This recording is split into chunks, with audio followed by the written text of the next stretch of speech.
a lot of challenges in many aspects. One leading aspect that must be handled with caution is health issues.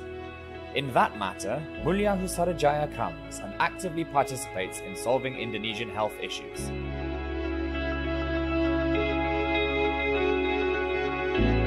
A lot of challenges in many aspects. Since its founding in 1995, Mulia Husarajaya has been contributing to society in more than 20 years, with years of experience combined with never-ending Indonesian health investment in technology. Mulia Husarajaya has evolved into one of the largest medical equipment suppliers in Indonesia. Since its founding in 1995, Mulia Husarajaya has been with the main office in Surabaya in 20 years. Mulia Husarajaya has 30 with never-ending development, always committed to contributing to society. Mulia Husarajaya has evolved best services the largest and a non-stop desire to bring in the best health equipment throughout the people. Since 1995, Mulia Husarajaya has been with the main office in Surabaya in 20 years. Mulia Husarajaya has 30 with never-ending development, always committed to contributing to society. Mulia Husarajaya has evolved best services the largest and a non-stop desire to bring in the best health equipment throughout the people. Since 1995, Mulia Husarajaya has been with the main office in Surabaya in 20 years. Mulia Husarajaya has 30 with never-ending development, always committed to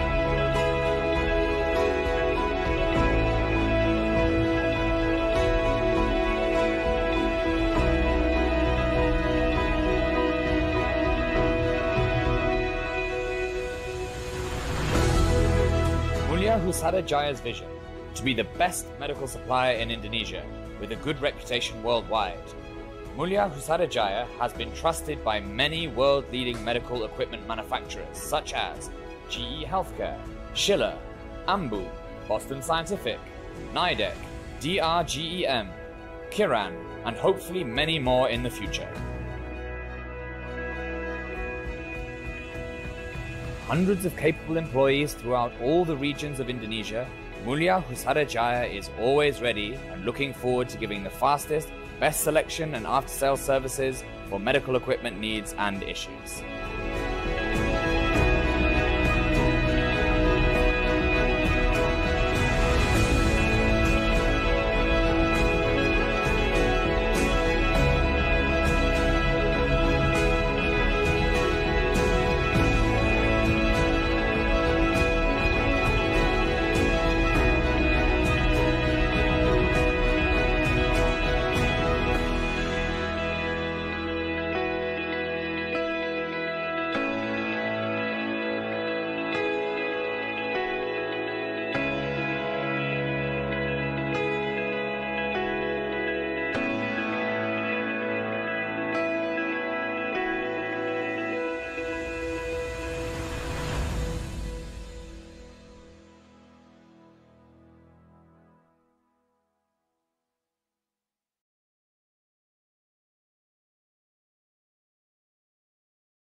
Indonesia is the world's largest island country, covering around 1.9 million square kilometers.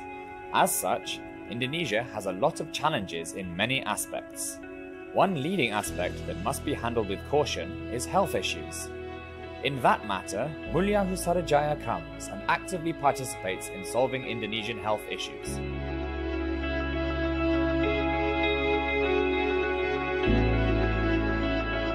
Since its founding in 1995, Mulia Husarajaya has been contributing to society for more than 20 years. With years of experience, combined with never-ending development and investment in technology, Mulia Husarajaya has evolved into one of the largest medical equipment suppliers in Indonesia.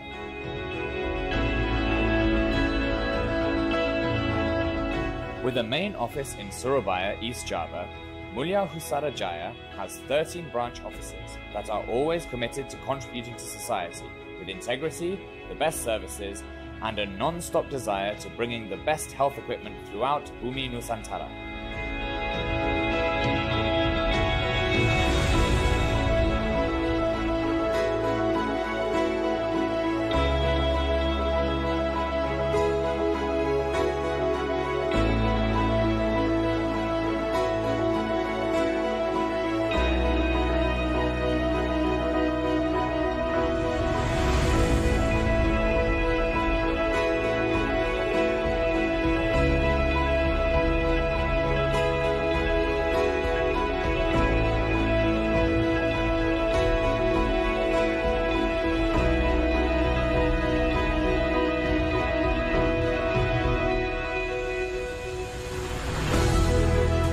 Mulia Husarajaya's vision to be the best medical supplier in Indonesia with a good reputation worldwide. Mulia Husarajaya has been trusted by many world-leading medical equipment manufacturers such as GE Healthcare, Schiller, Ambu, Boston Scientific, Nidec, DRGEM, Kiran, and hopefully many more in the future. Hundreds of capable employees throughout all the regions of Indonesia, Mulia Husarajaya is always ready and looking forward to giving the fastest, best selection and after-sales services for medical equipment needs and issues.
Indonesia is the world's largest island country, covering around 1.9 million square kilometers.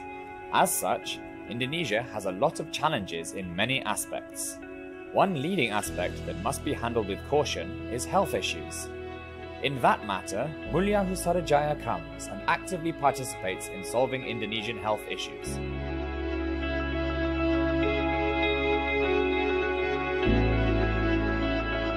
Since its founding in 1995, Mulia Husarajaya has been contributing to society for more than 20 years.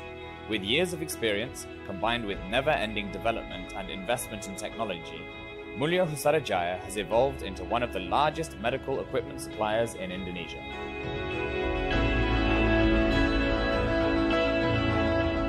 With a main office in Surabaya, East Java, Mulia Husada Jaya has 13 branch offices that are always committed to contributing to society with integrity, the best services, and a non-stop desire to bringing the best health equipment throughout Bumi Nusantara.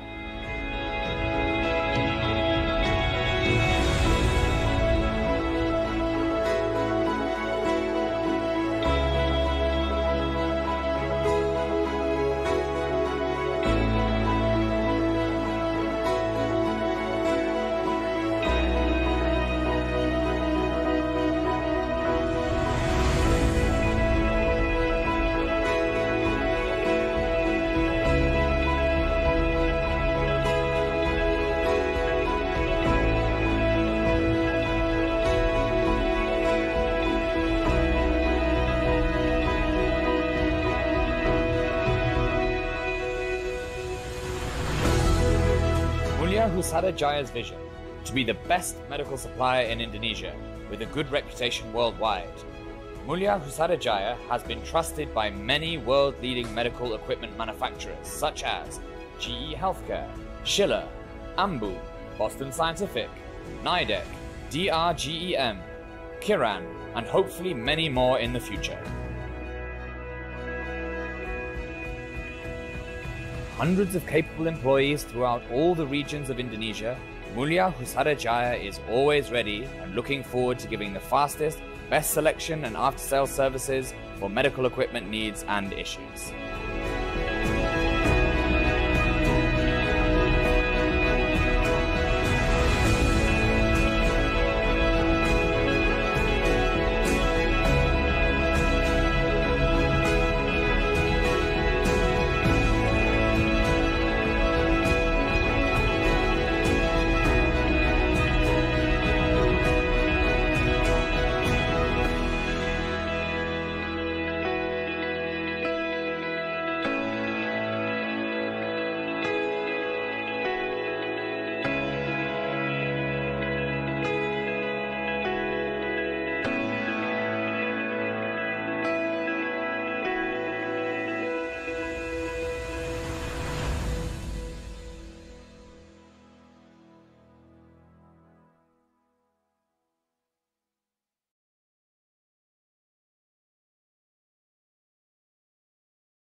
Indonesia is the world's largest island country, covering around 1.9 million square kilometers.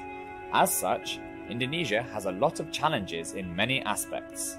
One leading aspect that must be handled with caution is health issues.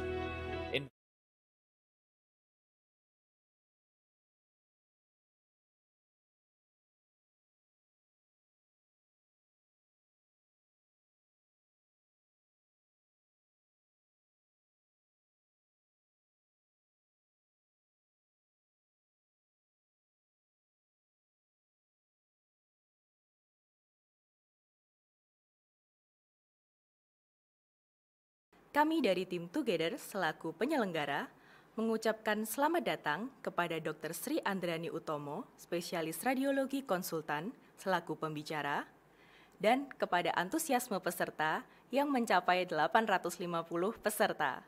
Dan juga kami mengucapkan selamat datang kepada para eksibitor yang telah support. Saat ini sedang berlangsung pameran virtual pada exhibition hall kami, yang telah dibuka sejak pukul 8 pagi tadi dan akan kami tutup sementara pada saat webinar berlangsung. Pameran tersebut diikuti oleh beberapa vendor seperti PT Mulia Husada Jaya, PT Usada Selaras Gemilang Healthcare, DRGEM, dan juga New Brand Clinic. Pameran akan dibuka kembali pada saat sesi webinar telah berakhir hingga pukul 5 sore. Bagi peserta yang ingin bertanya, pertanyaan dapat diberikan melalui fitur live chat yang tersedia pada bawah layar webinar. Anda dapat mengganti nama pada bagian kolom name. Semua pertanyaan akan kita bahas pada saat sesi tanya-jawab. Setelah sesi berakhir, peserta diharapkan untuk dapat mengisi post-test sebagai salah satu persyaratan untuk mendapatkan sertifikat digital dengan minimum nilai 70%. Link post-test tersedia di bawah fitur live chat dan akan aktif pada saat webinar telah berakhir. Selanjutnya, kita akan masuk pada pemaparan materi webinar Imaging of Brain Tumor and Lesion Mimic oleh pembicara. Kepada Dr. Sri Andriani Utomo, spesialis radiologi konsultan, waktu dan tempat kami persilahkan. Selamat pagi, teman sejawat semuanya, salam sejahtera, dan juga para PPDS yang saya cintai. Sebelumnya saya mengucapkan terima kasih pada Together sebagai event organizer yang telah membantu kita untuk menyelenggarakan acara webinar ini. Untuk pagi ini, saya akan share dengan teman sejawat dan juga para PPDS sekalian tentang MRI, yaitu MR Neuroradiological Diagnosis of Brain Lesions. Jadi bagaimana kita melihat suatu brain lesions di MRI, bagaimana kita membedakan bahwa ini suatu tumor, ini suatu proses infeksi, atau ini suatu infarction, atau yang lainnya. Oke, kita mulai. Bagaimana kita menganalisis untuk suatu brain lesion? Yang penting, nomor satu, kita harus mengetahui umur pasien tersebut. Kemudian, di mana lokasi dari lesi tersebut? Apakah lesi ini terletak intraaksial atau ekstraaksial? Atau lesi ini terletak pada daerah midline crossing, misalnya di daerah corpus callosum, di mana yang bisa menghubungkan hemisfer cerebri kanan kiri dan kiri ke kanan. Kemudian, bagaimana dengan perifocal edema dari lesi tersebut? Apakah lesi ini soliter atau lesi ini multiple? Kemudian, bagaimana karakterisasi dari lesi tersebut pada CT scan dan MRI? Apakah ada kalsifikasi? Apakah ada jaringan lemak? Apakah ada suatu lesi kistik? Dan bagaimana sequence T1, T2, T2 flare, gradient echo ataupun susceptibility weighted imaging serta diffusion weighted imaging sequence. Jadi lesi-lesi tersebut pada sequence itu menunjukkan gambar atau intensitas yang bagaimana. Kemudian bagaimana dengan pola kontras enhancement dari lesi tersebut, dan kalau diperlukan kita harus melakukan pemeriksaan yaitu advance MRI. Oke, kita lihat sekarang mengenai lokasi dari suatu lesi. Yang dimaksud dengan lesi itu terletak di ekstraaksial. Apa itu artinya ekstraaksial? Berarti tumor atau lesi itu berada di luar brain parenchyma. Jadi misalnya cerebellopontine angle itu termasuk ekstraaksial. Lesi di daerah intrasellar, pada daerah suprasellar, pada daerah parasellar itu termasuk ekstraaksial. Lesi di daerah intraventricular itu juga termasuk ekstraaksial. Daerah pineal region, kemudian skull base tumor, itu semuanya terletak di daerah ekstraaksial. Sekarang mengenai lesi intraaksial, berarti lesi itu berada di brain parenchyma sendiri. Bisa pada daerah cortical, pada daerah subcortical, di daerah periventricle, juga pada daerah midline crossing.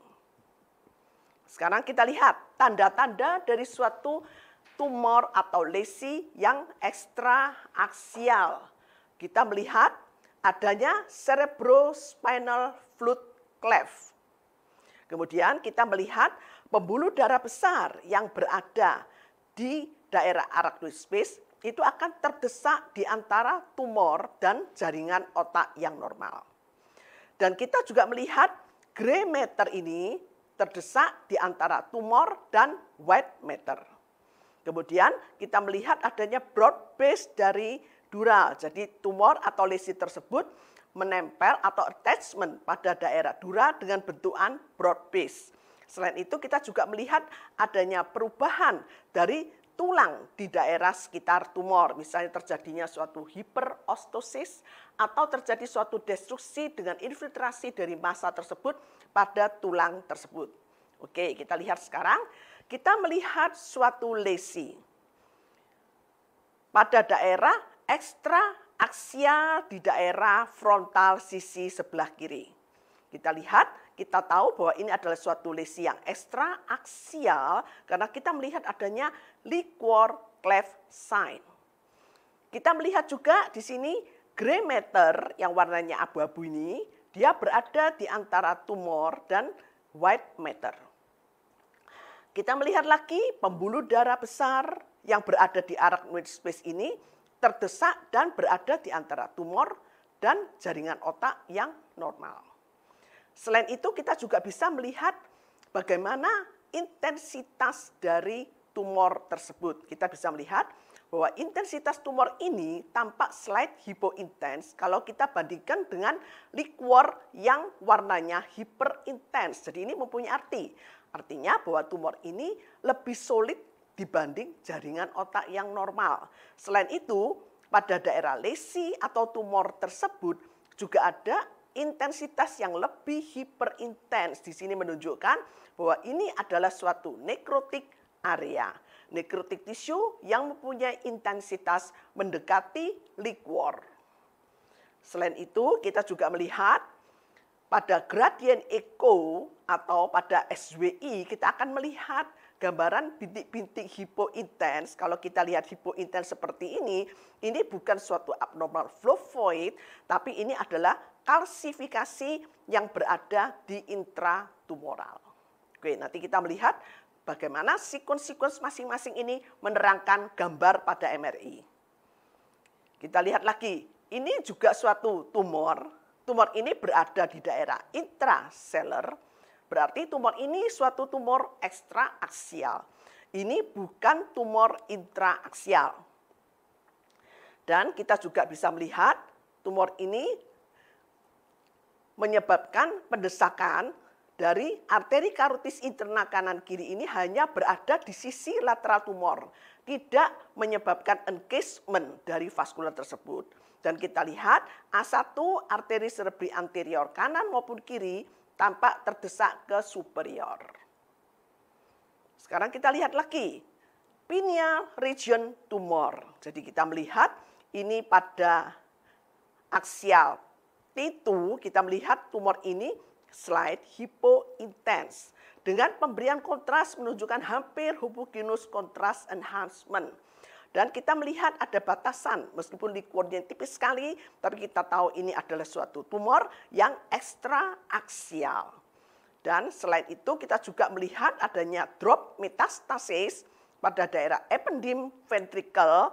Kalau dia di intraventricle, dia ekstraaksial, tapi ini di ependym dan infiltrasi ke brain parenchyma. Ini juga di ependym dari ventricle 4. Dan selain itu kita juga melihat drop metastase pada daerah intraaksial.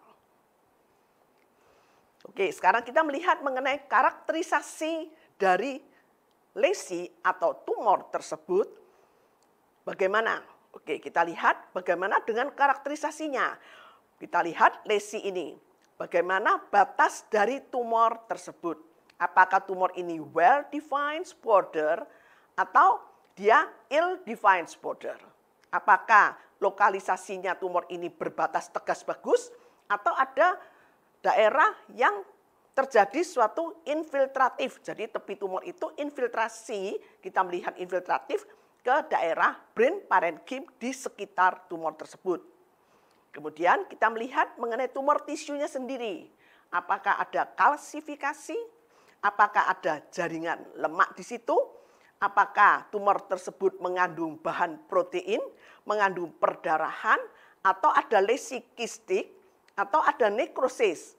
Apakah tumor ini padat kenyal, atau tumor ini lunak sekali? Kita bisa melihat cellularity dari tumor tersebut. Nanti kita mempelajari bagaimana kita melihat cellularity daripada tumor tersebut. Kemudian kita lihat juga bagaimana dengan enhancement pattern dari lesi tersebut. Kemudian tidak hanya lihat lesinya aja, tapi kita juga perlu melihat daerah di sekitar lesi atau di sekitar tumor tersebut. Apakah tumor ini menyebabkan infiltrasi, ekstensi ke jaringan di sekitarnya? Apakah tumor ini menyebabkan kerusakan dari tulang di sekitarnya atau menyebabkan reaksi pada tulang di sekitarnya, misalnya terjadinya hiperostosis, dan bagaimana dengan mass effect dari tumor tersebut atau perifocal edemanya. Apakah derajat perifocal edemanya ringan, hanya mengelilingi daerah tumor tersebut, atau derajat perifocal edemanya ini berat sehingga membentuk tentacles like perifocal edema.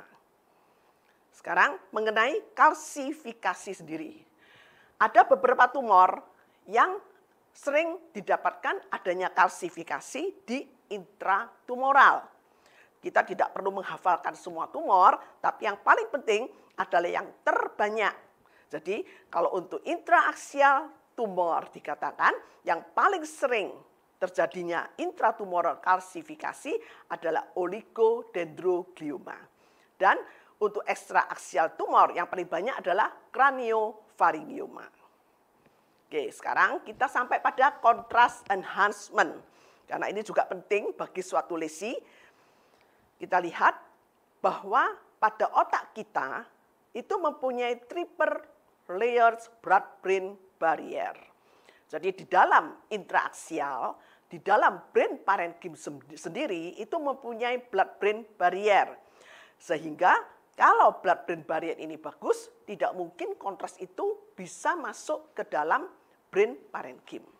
Kontras itu akan terjadi leakage, kebocoran masuk ke dalam brain parenchyma karena adanya tumor di otak yang menyebabkan kerusakan dari blood-brain barrier tersebut. Jadi makin enhancement suatu tumor, kalau kita melihat dari pola ini, berarti tumor itu makin malignan karena dia makin merusak blood-brain barrier. Nah, ini yang kita perlu tahu juga mengenai ekstraaksial tumor. Blood-brain barrier itu hanya ada di intraaksial. Pada daerah ekstraaksial tidak ada blood-brain barrier. Jadi seperti kalau kita melihat meningioma, kita tahu meningioma itu adalah tumor ekstraaksial. Meningioma itu mempunyai kontras enhance yang sangat kuat, hampir homogen. Tapi dia bukan tumor yang malignan, karena memang di ekstraaksial itu tidak mempunyai blood-brain barrier.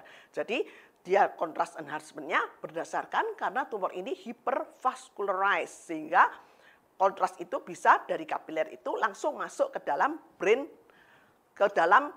tumor tersebut. Dan selain itu, selain tumor juga ada beberapa lesi yang menunjukkan adanya kontras enhancement. Dia juga menyebabkan kerusakan pada blood-brain barrier, misalnya pada proses infeksi. Itu juga terjadi kerusakan blood-brain barrier. Pada suatu proses demyelinating disease, misalnya multiple sclerosis, pada fase akut dia juga menyerap kontras. Itu juga menyebabkan terjadinya kerusakan blood-brain barrier. Pada cerebral infarction, misalnya pada fase subakut infarction, di mana terjadi suatu luxury perfusion, kita melihat adanya chiral contrast enhancement. Itu juga ada suatu kerusakan pada blood-brain barrier-nya. Sekarang kita melihat berbagai macam sequence MRI. Karena MRI ini berbeda dengan CT scan. CT scan untuk menilai suatu kelainan pada lesi, maka kita melihat bagaimana densitasnya. Kita bisa mengukur Hounsfield unitnya. Dan CT scan tidak mempunyai sequence yang bermacam-macam seperti MRI. Tapi MRI kalau kita ingin melihat karakterisasi dari suatu lesi, maka kita harus tahu mengenai sequence ini. Bagaimana peran dari T1, T2, T2 flare, T2 star gradient echo, susceptibility weighted imaging, diffusion weighted imaging, itu perannya bagaimana? Kita harus tahu. T1 sekarang. T1 itu bagus untuk melihat anatomi brain. Dan biasanya kalau kita mempunyai lesi di T1 itu rata-rata hampir isu intens dengan brain parenchyma atau slight hypointens di T1. Jadi kalau sampai kita mendapatkan suatu lesi di mana pada T1 dia sudah hiperintens, maka kita harus memikirkan ada sesuatu di daerah tersebut. Misalnya sesuatu itu adalah blood products. Blood products yang bisa hiperintens pada T1 itu adalah pada fase early subakut dan late subakut blood product, di mana terjadi suatu intracellular methemoglobin dan extracellular methemoglobin yang akan tampak hiperintens pada T1. Dan T1 itu kita tahu dia adalah suatu fat imaging. Jadi fat itu akan tampak hiperintens juga pada T1. Jadi kita harus hati-hati kalau ada sesuatu yang tidak biasanya. Sekarang mengenai T2 dan T2 flare. T2 itu merupakan water imaging. Jadi semua lesi yang mengandung hidrasi yang tinggi, dia akan tampak hiperintens pada T2. Jadi rata-rata tumor pada intraaksial misalnya glioma, dia akan hiperintens pada T2. Sekarang kita melihat, kalau ada sesuatu yang tidak hiperintens, jadi kalau sampai kita menjumpai T2 hipointens, maka kita harus hati-hati. Kita harus memikirkan lebih panjang tentang itu kalau kita melihat adanya hipointens signal pada T2. Jadi kita melihat adanya paramagnetic stage dari blood. Jadi T2 yang hipointens itu bisa terjadi pada darah fase akut, pada darah fase early subakut, dan pada fase kronik. Dan darah yang hiperakut, dia hiperintens pada T2. Dan juga darah yang late subakut, itu hiperintens pada T2. Jadi tidak akan tampak hipointens di T2. Selain itu, adanya suatu vascular flow void, adanya lesi yang padat, banyak jaringan fibrusnya atau high cellularity tumor, itu akan tampak hipointens pada T2. Demikian juga pada lesi-lesi yang mengandung musin, mengandung bahan protein, dia akan tampak hipointens pada T2. Oke, nanti kita terapkan bagaimana kita melihat pada gambar-gambar. Sekarang kita lihat lagi, bagaimana dengan T2 star gradient echo atau susceptibility weighted imaging. Ini suatu sequence yang mempunyai magnetic susceptibility yang tinggi, sehingga kita bisa lihat pada low intensity itu bisa terjadi pada suatu blood product. Atau misalnya adanya tumor vascularity dan disertai kalsifikasi, adanya microbleed, itu juga akan tampak pada T2 star gradient echo menjadi hipointens. Nah, sekarang mengenai diffusion weighted imaging sendiri, ini menunjukkan bagaimana molekul H2O itu berdifusi di brain parenchyma. DWI ini akan menjadi hyperintens atau terjadi suatu restricted dari diffusion H2O di brain parenchyma apabila terjadi misalnya adanya cytotoxic edema. Misalnya adanya suatu lesi dengan pus dan debris sehingga menyebabkan H2O itu tidak bisa berdifusi dengan baik di lesi tersebut. Atau misalnya ada suatu lesi atau tumor yang high cellular sehingga mengganggu difusi dari H2O tersebut. Semuanya itu akan menunjukkan restricted diffusion. Dan ini pedomannya kalau kita mengatakan ini restricted, kita mempunyai ADC map, yaitu apparent diffusion coefficient map. Oke, sekarang kita melihat lagi mengenai MR spektroskopi. Jadi kita melihat banyak sekali sequence-sequence yang kita bisa buat. MR spektroskopi ini kita menilai bagaimana dengan biokimia atau metabolit dari lesi tersebut. Kita bisa menilai bagaimana dengan metabolit kolin, NEE, ataupun lipid dan laktat. Kolin pada tumor yang makin malignan maka kolin makin tinggi. Kolin menggambarkan suatu membran cell turnover. Jadi makin malignan suatu tumor, maka membran cell turnover-nya itu makin cepat. Sehingga kolin itu akan tinggi. NEE atau N-asetil aspartat itu menggambarkan neuron yang ada di dalam otak kita. Makin malignen suatu tumor, maka neuron itu akan menjadi makin rusak, sehingga NEE-nya turun. Makanya kita melihat pada tumor yang malignen, maka kolin NEE rasionya itu akan meningkat.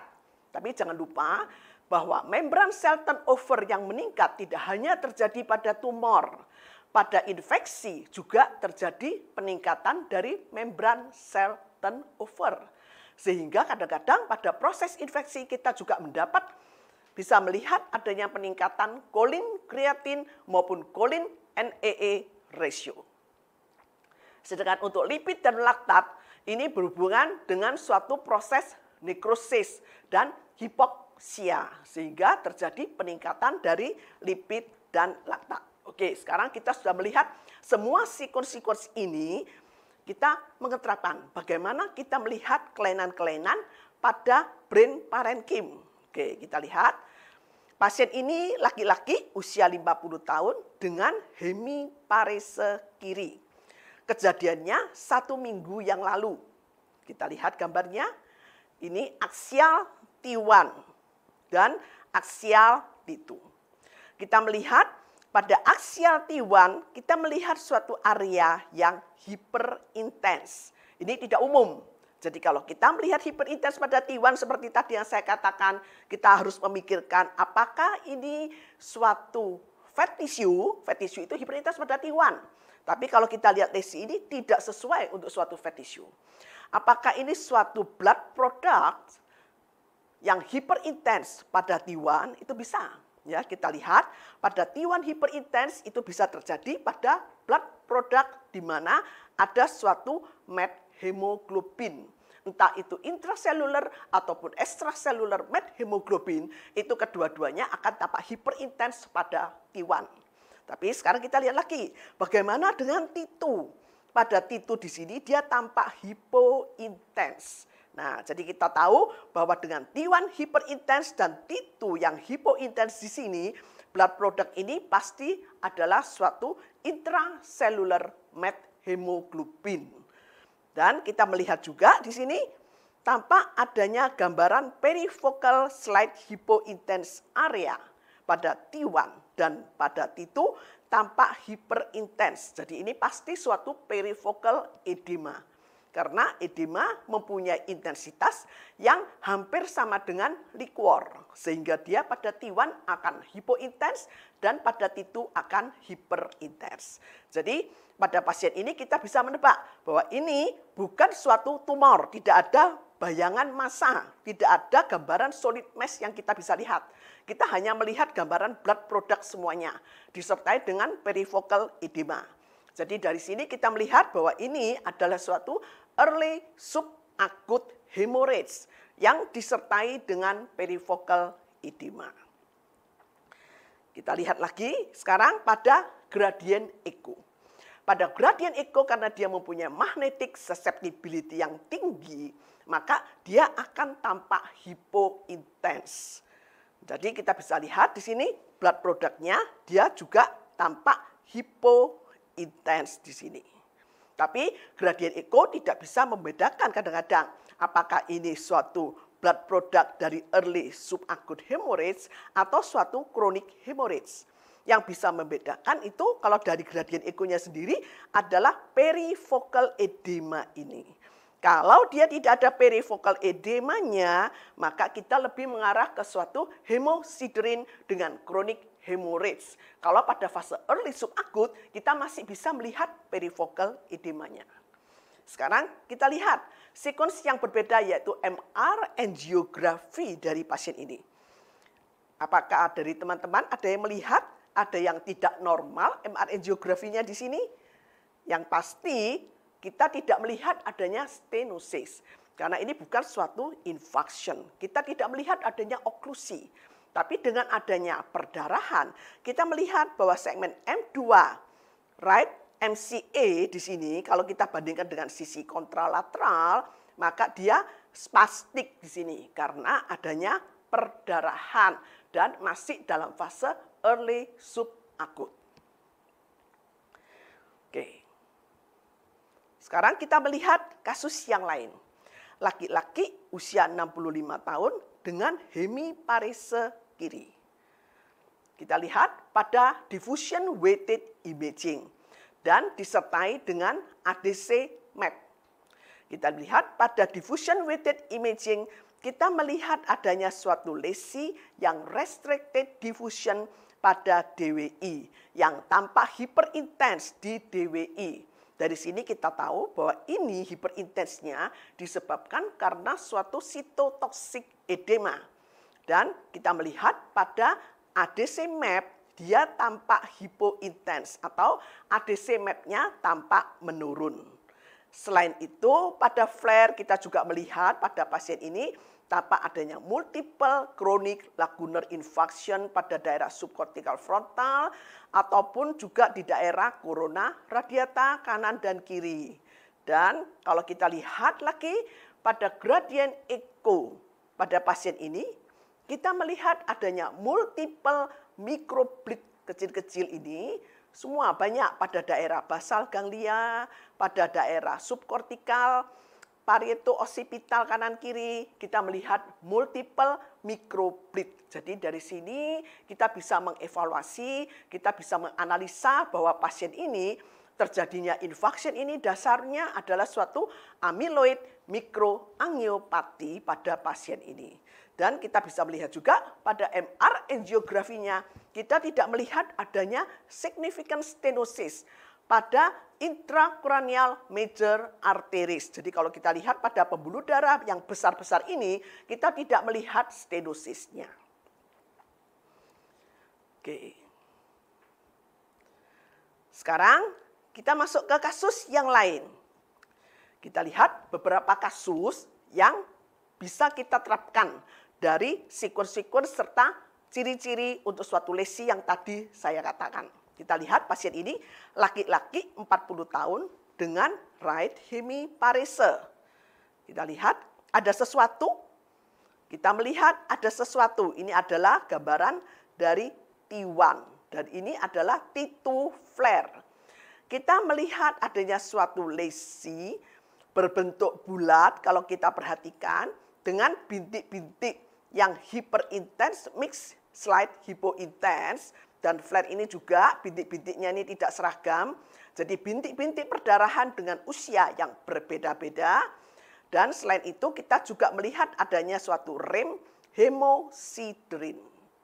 Jadi di sini kita melihat gambaran seperti bag of popcorn appearance. Jadi bagnya itu adalah rem hemosiderin ini. Dan popcornnya itu adalah bintik-bintik perdarahan dengan usia yang berbeda-beda.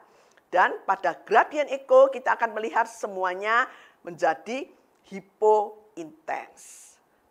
Nah, jadi kita bisa lihat ini adalah gambaran dari suatu cavernous angioma. Jadi ini bukan tumor, ya. Jadi kita bisa lihat juga pada pemberian kontras kita tidak melihat adanya kontras enhancement untuk lesi ini. Dan pada MR angiografi lesi ini memang gambarnya tidak terlalu jelas di sini karena memang MR angiografi ini untuk melihat bahwa cavernous angioma itu tidak mempunyai feeding artery ataupun draining vein. Jadi ini adalah suatu cavernous malformation yang berbeda dengan AVM, arteriovenous malformation. Kalau AVM itu mempunyai nidus, mempunyai feeding artery, dan mempunyai draining vein. Jadi kalau di DSA nanti itu juga akan kelihatan nidusnya, feedingnya, ataupun draining vein-nya. Tapi cavernous malformation, meskipun dia suatu kelainan pada vascular, dia termasuk golongan vascular malformation. Tapi satu-satunya vascular malformation yang tidak bisa dianalisa atau dievaluasi dengan menggunakan DSA. Meskipun DSA itu adalah golden standard untuk melihat kelainan vaskular. Tapi untuk cavernous malformation, satu-satunya untuk melihat itu adalah dengan konvensional MRI, bukan dengan DSA. Jadi nanti suatu saat mungkin dari para klinisi, kalau misalnya mendapatkan pasien dengan cavernous malformation, Misalnya nanti suatu saat mungkin akan berdebat, ini suatu kelainan vaskular, kenapa saya tidak melihat di DSA? Ya memang DSA itu tidak bisa untuk melihat cavernous malformation karena dia bentukan sinusoid dengan bintik-bintik perdarahan yang usianya berbeda-beda dan dia tidak mempunyai feeding artery dan tidak mempunyai draining vein. Jadi otomatis dengan DSA yang dilakukan dengan kateterisasi dengan memasukkan kontras, dia hanya masuk pada vaskuler, tapi tidak mungkin masuk ke daerah sinusoid tersebut. Oke, sekarang kita mengeterapkan bagaimana kita melihat perbedaan sequence dari T1 dan T2. Kita lihat pasien ini laki-laki usianya 11 tahun dengan nyeri kepala dan visual disturbance. Kita melihat pada T1 dan T2. Jadi seperti tadi, pada T1 rata-rata kelainan itu slight hypointens atau isointens. Jadi kalau pada T1 kita melihat sesuatu yang hyperintens, maka ini lain daripada yang lain. Nah, kita melihat adanya hyperintens signal di T1 dan hyperintens signal di T2. Yang bisa hyperintens pada T1 dan T2 itu bisa suatu fat tissue. Dia bisa juga suatu blood products, misalnya pada late subacute hemorrhage, dia juga akan hyperintens pada T1 dan T2. Kita juga melihat lagi adanya suatu lesi kistik yang di sebelahnya ini, dia tampak slight hyperintens pada T1, dan kemudian pada T2 dia tampak slight hypointens. Jadi kita tahu sesuatu yang hyperintens pada T1 di sini dan pada T2 ini slight hypointens, tapi dia bukan suatu blood products. Yang paling cocok ini adalah suatu lesi kistik dengan protein content. Jadi di sini kita bisa lihat bahwa ini adalah suatu lesi kistik dengan fat content dan mix dengan suatu lesi kistik di sini yang dengan protein content. Dan kita bisa lihat juga pada diffusion weighted imaging. Lesi ini memang suatu lesi yang kistik. Dia tidak menunjukkan restricted diffusion. Tapi kita lihat dari T1 dan T2, lesi kistik ini mengandung fat tissue dan mengandung protein produk. Dan kita bisa buktikan juga pada gradient echo bahwa lesi ini bukan suatu lesi perdarahan. Kalau dia suatu lesi perdarahan, maka gradient echo kita tahu dia akan menunjukkan magnetic susceptibility yang tinggi sehingga kita akan melihat hypointens pada gradient echo. Jadi kita yakin bahwa ini suatu lesi kistik dan bukan suatu perdarahan. Dan lesi kistik ini mengandung fat tissue dan mengandung proteinaceous content. Ini dengan pemberian kontras, lesi ini tidak menunjukkan kontras enhancement karena sama dengan T1 pada saat pre-kontras. Ini adalah suatu craniopharyngioma.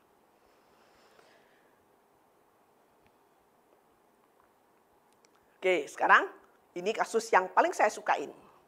Kita lihat pasien ini usianya 40 tahun post traffic accident. Kejadiannya 2 minggu yang lalu. Kemudian pasien ini datang berobat jalan, tapi dia ke UGD karena dia masih merasa kepalanya nyeri dan seringkali rasa tidak enak di kepala, masih merasa dizziness. Oke, kita lihat. Kita melihat pada T1 dan T2. Ternyata kita melihat ada suatu lesi yang hyperintens pada T1 dan T2. Di daerah midline crossing, pada daerah corpus callosum. Dan kita tidak melihat gambaran corpus callosum yang normal di sini. Selain itu, kita juga melihat adanya hyperintens signal pada daerah interhemisfer subdural, pada T1 maupun T2. Kita juga melihat adanya suatu intraventricular fluid level. Kita curiga ini suatu perdarahan pada daerah interhemisfer subdural, perdarahan pada daerah intraventricle. Apakah di daerah corpus callosum ini juga suatu perdarahan? Karena intensitasnya semuanya sama pada T1 dan T2 hyperintens. Apakah semuanya ini merupakan suatu late subacute hemorrhage? Nah, kalau kita perhatikan, di daerah corpus callosum, kalau seandainya itu suatu hemorrhage, mestinya kalau pasien dengan traffic accident, sebelum dia hemorrhage di daerah corpus callosum, pasti dia mempunyai hemorrhage pada daerah cortical, di daerah frontal kanan kiri dulu. Suatu gambaran hemorrhagic cortical contusion, tapi di sini tidak kelihatan. Dan kita lihat lagi, pasien ini tidak hanya hiperintens di daerah corpus callosum, kita juga melihat pada daerah ependym dari ventricle. Ini juga ada hiperintensinya. Nah, dan kita melihat lagi bagaimana bentuk dari ventricle. Kalau kita lihat terjadi suatu ventriculomegaly pada daerah posterior horn. Dan kalau kita perhatikan lagi, bentuk dari cornu anterior ini juga tidak normal. Jadi kita harus memikirkan, apakah pasien ini mempunyai dua kondisi yang berbeda? Apakah dia bukan suatu lipoma di corpus callosum? Oke, kita lihat berikutnya. Karena kita menduga ini suatu fat tissue, kita harus bisa membuktikan, yaitu dengan menggunakan fat saturasi. Jadi kita buatkan juga pada pasien ini T1 fat set. Ini tidak umum kita kerjakan, tapi kalau kita duduk di depan monitor, kita melihat ada suatu kelainan seperti itu, maka kita harus melanjutkan langsung dengan fat saturasi. Jadi kita lihat di sini, pada fat saturasi ternyata semua yang tampak hiperintens pada T1, T2 di daerah corpus callosum, di daerah ini tampak hipointens. Berarti dia adalah suatu lipoma dari corpus callosum dengan gambaran dysgenesis dari corpus callosum. Dan kita lihat bagaimana dengan lesi hiperintens di daerah subdural pada T1 dan pada T1 fat set. Keduanya ini masih tampak hiperintens pada T1 fat set.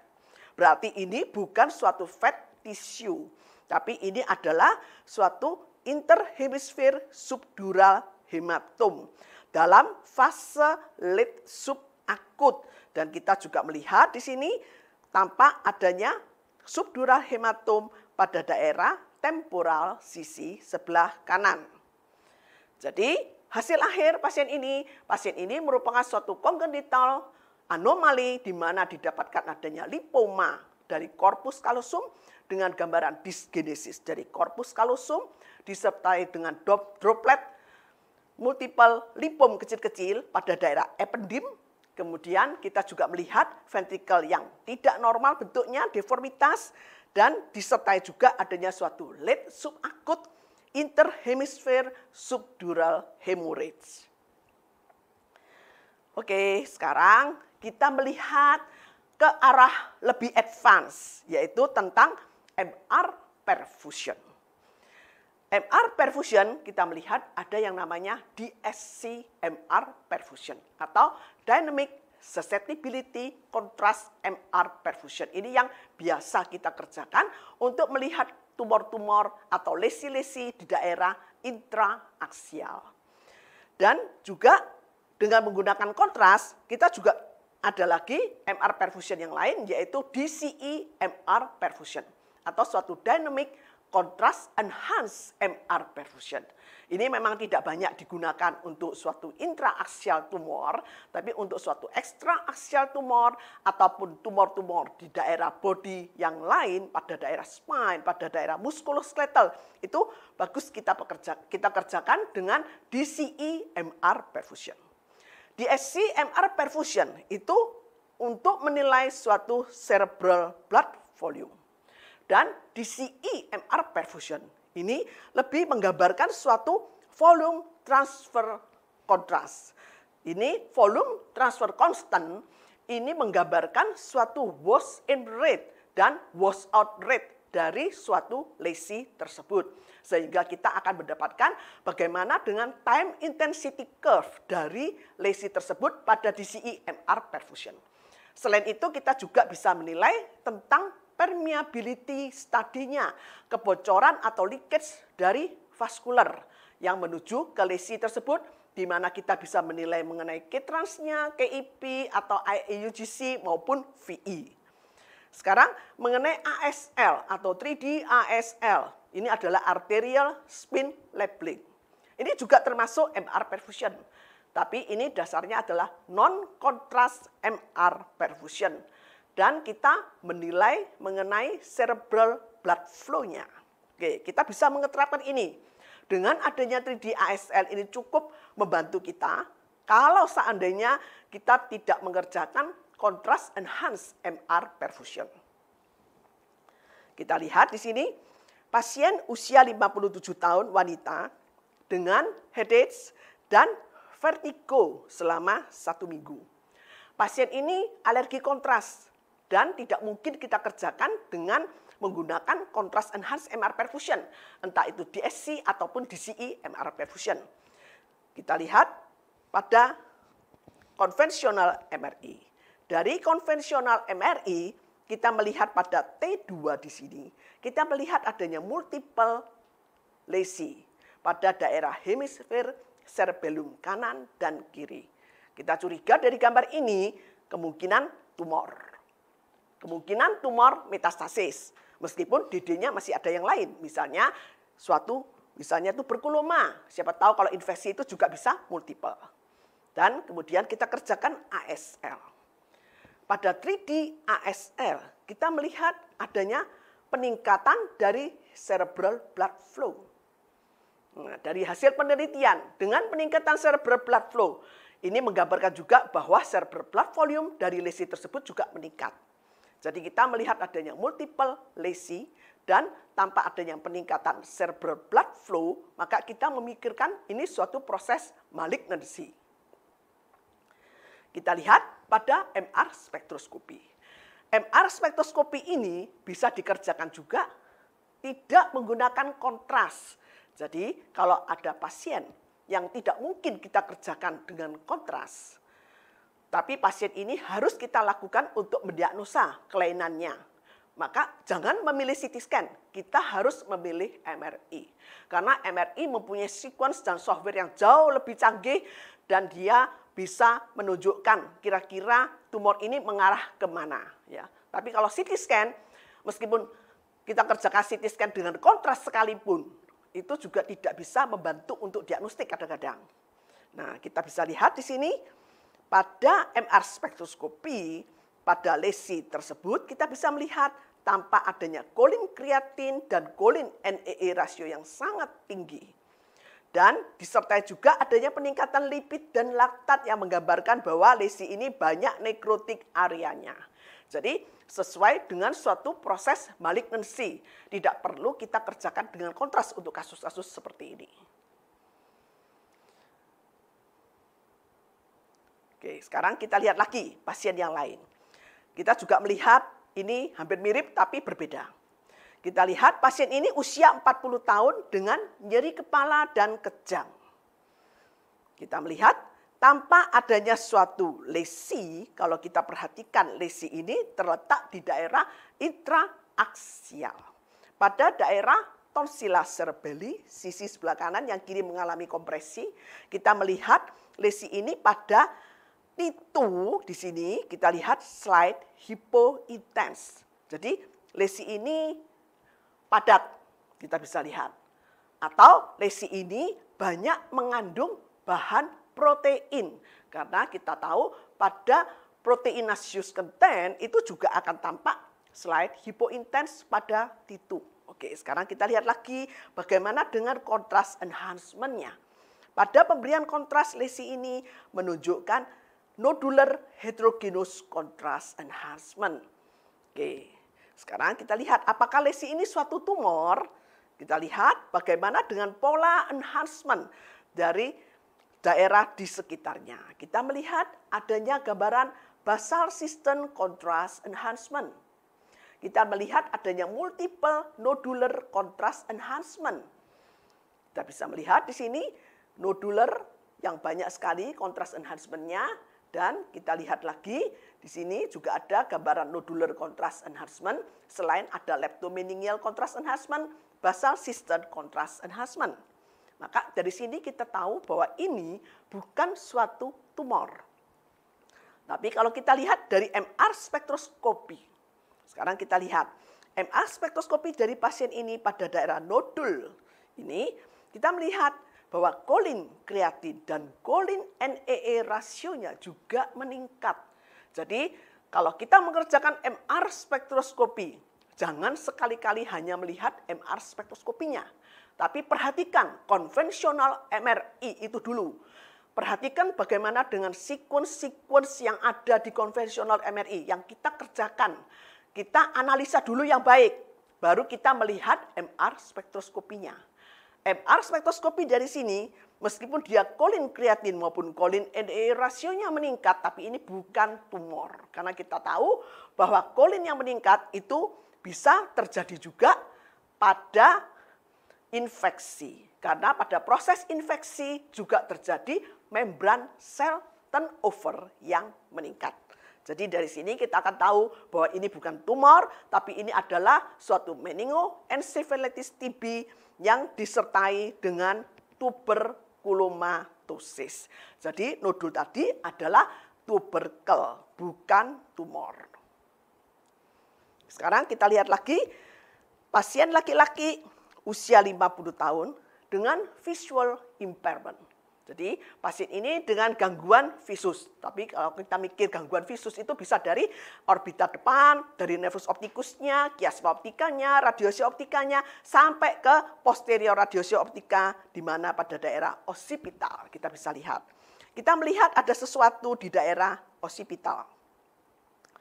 Pada DWI, kalau kita lihat lesi ini, ada gambaran-gambaran yang hipointens seperti ini. Ini pasti dia mengandung darah, kalau kita lihat gambar seperti ini. Ya. Kemudian kita melihat ini masih ada daerah yang hiperintens, tapi hiperintens ini bukan hiperintens karena restricted diffusion, tapi dia suatu T2 centrum. Apakah ini suatu tumor atau ini suatu kelainan yang lain? Misalnya, kalau saya lihat ini mengarah ke suatu cerebral infarction. Oke, kita lihat pada T2-nya. Bagaimana dengan T2-nya? Kita melihat ada lesi-lesi yang hipointens ini. Ini pasti darah kalau kita lihat. Kita lihat lagi pada T1. Ini T1 pre-kontras, sebelum pemberian kontras. Kita lihat pada T1 ini tampak hyperintens signal. Sekali lagi, kalau ada hyperintens signal di T1, nah ini mudah kita bisa lihat. Mungkin ini suatu perdarahan, ya. Jadi kita lihat darah. Tapi darah ini tidak seperti darah ICH, beda. Dia hanya mengitari daerah gyrus.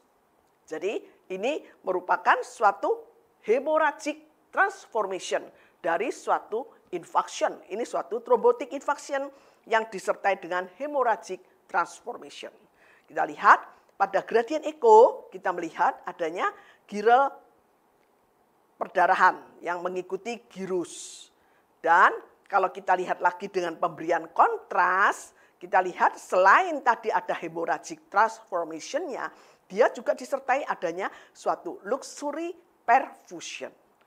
Jadi ini bukan suatu tumor, ini bukan tumor, tapi ini adalah suatu subacute thrombotic infarction yang disertai dengan hemorrhagic transformation dan luxury perfusion. Sekarang kita melihat MR angiografinya. Ada yang melihat kelainan di MR angiografinya ini? Kita tahu kalau kelainan di daerah occipital, maka kita mengharapkan MR angiografinya menunjukkan yang tidak normal itu pasti daerahnya PCA. Oke, sekarang kita lihat. PCA sebelah kanan, karena yang tidak normal kanan. Coba kita lihat P1, P2. Pada daerah P3 ini kita melihat adanya gambaran stenosis dengan distal flow yang menurun. Sedangkan pada sisi kontralateral di sini masih flow-nya masih ada. Jadi ini ada stenosis pada segmen P3 right PCA. Oke, sekarang kita melihat lagi advance MRI. Contohnya adalah DTI atau suatu diffusion tensor imaging. Di sini kita melihat pergerakan dari diffusion. Jadi kita menilai bagaimana orientasi dari white matter tract terhadap lesi atau tumor di sekitarnya. Apakah tumor ini menyebabkan terjadinya pendesakan, menyebabkan terjadinya destruksi sampai hilang dari white matter tract tersebut, atau hanya sekedar displacement biasa saja, tapi tracknya semua masih bagus.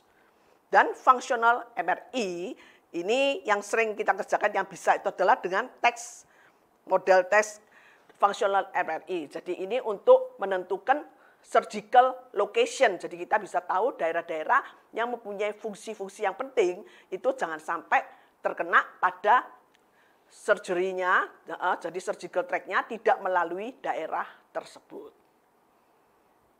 Oke, sekarang kita lihat. Pasien laki-laki 45 tahun dengan chronic headache. Kita lihat di sini pada gambar aksial T1 kontras. Kita melihat di sini gambaran lesi yang letaknya ekstraaksial dengan broad base-nya kalau kita lihat pada daerah midline dan juga sebagian di konveksitas. Kemudian kita lihat pada sini sinus sagittalis superior hanya tampak attachment tapi tidak melihat adanya suatu infiltrasi. Kemudian kita lihat pada bagian ini broad base attachment pada daerah vals dan dura dan kita lihat di sini tampak adanya gambaran lesi yang infiltratif pada daerah arachnoid mater dan kesannya infiltrasi ke brain parenchyma. Kita lihat lagi di sini batasnya tidak terlalu bagus. Ini mempunyai arti semua dari konvensional MRI. Kita melihat gampang memang ini suatu meningium. Ini suatu false meningium. Tapi kita melihat batasan di daerah ini menunjukkan bahwa ini sudah infiltrasi di daerah arachnoid maternya. Kita lihat pada ASL. 3D ASL hanya menggambarkan adanya cerebral blood flow yang meningkat. Memang tumor ini suatu tumor yang hypervascularized. Kita lihat lagi pada DCE MR perfusion. DCE MR perfusion, kita melihat di sini kalau kita meletakkan ROI-nya, kita bisa melihat bahwa tumor ini menunjukkan wash in yang cepat sekali, kemudian wash out-nya ini lambat, ya, hampir plateau. Jadi kira-kira mengarah ke type 3 dari time intensity curve. Dan kita lihat permeability study-nya. Ini menunjukkan peningkatan dari K-trans. Pada KIP juga meningkat, dengan demikian juga dengan IAUGC. Jadi dari sini itu kita melihat bahwa meningium ini bukan suatu typical meningium. Bukan meningium yang low grade sekali atau WHO grade 1 meningium, tapi ini lebih mengarah ke suatu atypical meningioma. Dan ada daerah-daerah yang infiltrasi ke brain parenchyma. Kita lihat pada MR venografi. Di sini masih ada flow dari sinus sagittalis superior, meskipun flow-nya agak lambat sedikit pada daerah anterior karena mengalami kompresi, tapi kita tidak melihat infiltrasi. Karena ini hanya dikerjakan dengan 3D enhanced velocity. Jadi kita tidak bisa menilai benar-benar untuk flow dari sinus sagittalis superiornya. Dan kita bisa lihat pada traktografi pasien ini tidak menyebabkan kerusakan dari white matter thread. Nah, sekarang dari konvensional MRI tadi yang kita lihat, dia memang suatu meningium, tapi kita melihat ada gambaran yang infiltratif ke brain parenchyma. Apakah benar? Dan kita buktikan dengan DCE MR perfusion. Dari DCE MR perfusion kita sudah menilai bahwa meningium ini bukan suatu typical meningium WHO grade 1, tapi dia lebih mengarah ke suatu atypical meningium di mana WHO grade 2. Kita lihat hasil patologi anatominya. Ternyata memang tumor ini suatu tumor ekstraaksial dan sudah dilakukan eksisi dan hasilnya memang benar, ternyata memang sesuai dengan atypical meningium WHO grade 2. Jadi dari awal sebelum pasien ini dilakukan patologi anatomi, kita sudah menebak kira-kira histopatologi dari meningium ini mengarah ke suatu typical atau atypical meningium. Karena ini menentukan untuk residif dari meningium tersebut nanti kalau sudah dioperasi. Kita lihat lagi sekarang pasien dengan kasus yang lain. Pasien ini usianya 30 tahun dengan nyeri kepala. Kita lihat pada T2 dan T1 plus kontras. Kita melihat adanya lesi intraaksial di daerah frontal sisi sebelah kanan. Ini intraaksial, bukan ekstraaksial. Dan pada pemberian kontras, slide contrast enhancement atau hampir tidak kelihatan contrast enhancement-nya. Perifocal edemanya minimal. Oke, sekarang kalau kita melihat konvensional MRI ini, maka kita akan mengarahkan pasien ini lebih mengarah ke suatu low grade astrocytoma. Karena dia tidak terlalu contrast enhancement, kemudian kita lihat perifocal edemanya sangat minimal, hampir tidak ada perifocal edema, maka kita memikir ini suatu low grade astrocytoma. Sekarang kita kerjakan bagaimana dengan DSC MR perfusion. Kita melihat ternyata ada bagian yang menunjukkan adanya peningkatan cerebral blood volume. Jadi kita melihat pada area tersebut terjadi peningkatan cerebral blood volume dan kalau kita lihat lagi dia kembali mendekati baseline. Kalau kita bandingkan dengan area yang normal, hanya cerebral blood volume-nya hanya sekian. Nah, jadi kalau kita lihat di sini ada peningkatan cerebral blood volume pada daerah tumor tersebut yang menggambarkan dia lebih mengarah ke suatu high grade daripada low grade. Dan kita melihat pada MR spektroskopi tampak adanya Collin-NEE rasio yang meningkat.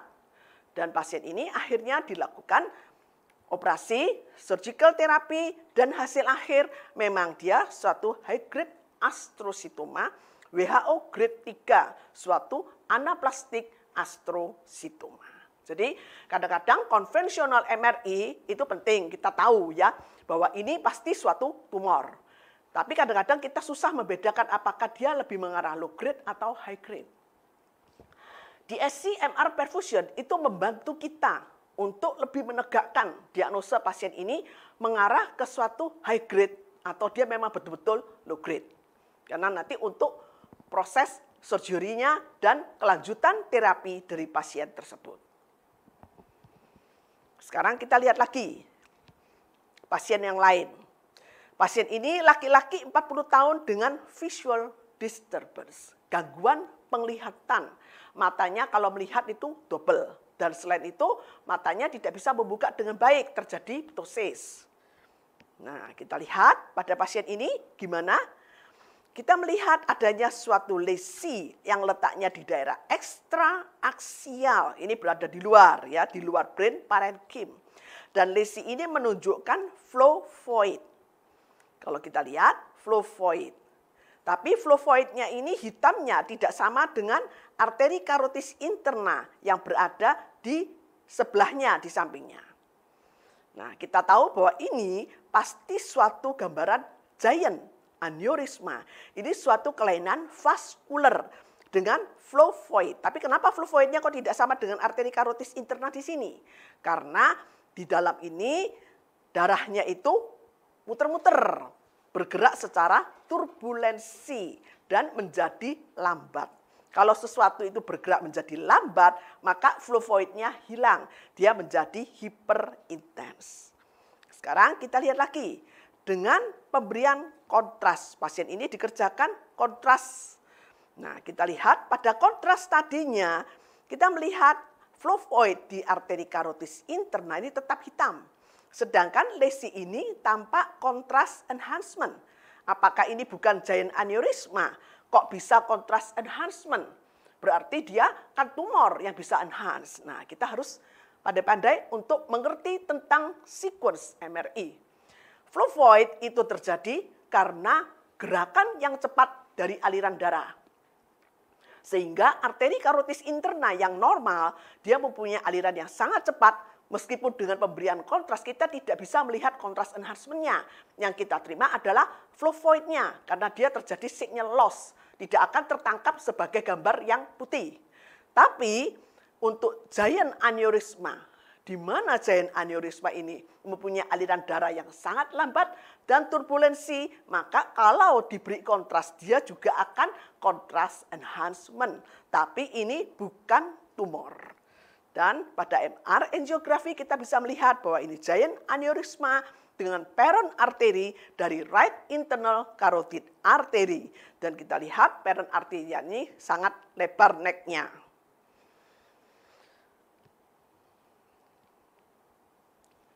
Oke, kita sekarang melihat berbagai macam diffusion imaging pada MRI. Kita lihat pasien ini usia 35 tahun dengan nyeri kepala dan hemiparese kiri. Oke, kita lihat pada DWI, kita melihat adanya suatu lesi yang hiperintens pada DWI menunjukkan bahwa ini ada suatu restricted diffusion yang dibuktikan dengan ADC map, dia tampak hipointens atau menurun. Jadi DWI menunjukkan restricted diffusion disertai dengan ADC yang menurun. Dan kita melihat tidak hanya ini yang hiperintens, tapi tepinya kita melihat adanya area yang hipointens. Nah, menunjukkan bahwa lesi ini mempunyai kapsul. Dari sini aja kita sudah tahu bahwa ini mengarah ke suatu abses cerebri. Kita lihat bagaimana kita melihat lagi. Exponential apparent diffusion coefficient ini adalah diffusion yang sesungguhnya. Karena dengan exponential apparent diffusion coefficient kita menghilangkan T2 yang overlap dengan diffusion weighted imaging.